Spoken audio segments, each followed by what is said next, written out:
আসসালামু আলাইকুম। আশা করি সবাই ভালো আছেন। আমি আজকে আপনাদেরকে ৬ নং ভাগের বর্ণ লিখে দেখাবো। ৬ নম্বরে ৬টি বর্ণ ঢ, ঢাই বিন্দু র, ট, দ, চ, ছ। এই বর্ণগুলো একটি বর্ণ লিখতে পারলে আরেকটি শিখতে পারবেন খুব সহজেই। একটি বর্ণ আরেকটি বর্ণের পরিপূরক। ঢ লিখতে পারেন তাহলে ঢাই বিন্দু র লিখতে পারবেন। তা আমি আপনাদেরকে একটু লিখে দেখাবো ঢ কীভাবে লিখতে হয়। যে আমি উপরে একটি মাত্রা দেব, মাত্রার নিচে এভাবে একদম নিচের দাগ পর্যন্ত এভাবে টেনে আনার পর এভাবে একটা গোল দিব, ঢ হয়ে যাবে।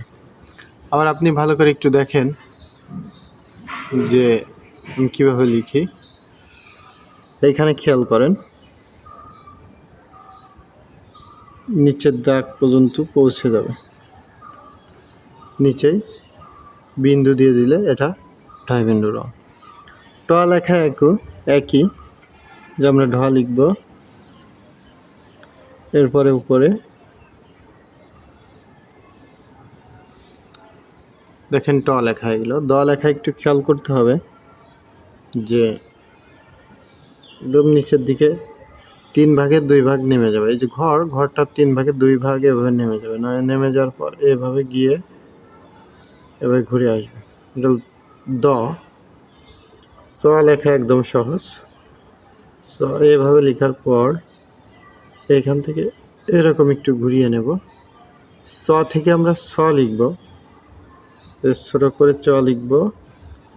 এবার চ থেকে এভাবে ঘুরিয়ে এনে ছ লিখব। আশা করি আমি একটু মোটা জেল পেন দিয়ে আমি লিখে দেখাইছি। এবার একটু হালকা জেল পেন, যেটা দিয়ে আমরা সবসময় লেখা দিই, সেই জেল পেন দিয়ে আমি আপনাদেরকে একটু লিখে দেখাবো। সবাই একটু খেয়াল করেন যে ঢ লেখাটা দেখেন, যে আমরা এভাবে সবসময় ছাত্রদের হাতে লেখা দিয়ে থাকি।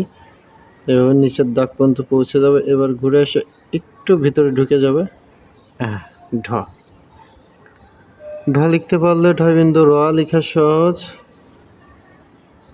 একটু ভিতরে ঢুকে যাবে, ঢ বিন্দু র।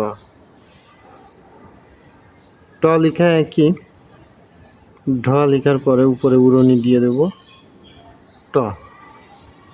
দ লেখা দেখেন, চ লেখাটা একটু দেখেন ভালো করে, যত দিক দেখবেন তত শিখবেন। এভাবে চ থেকে ছোট করে চ লিখব, তাহলে ছটা সুন্দর দেখাবে। এভাবে লেখার পর এরকম দেখছেন ছ।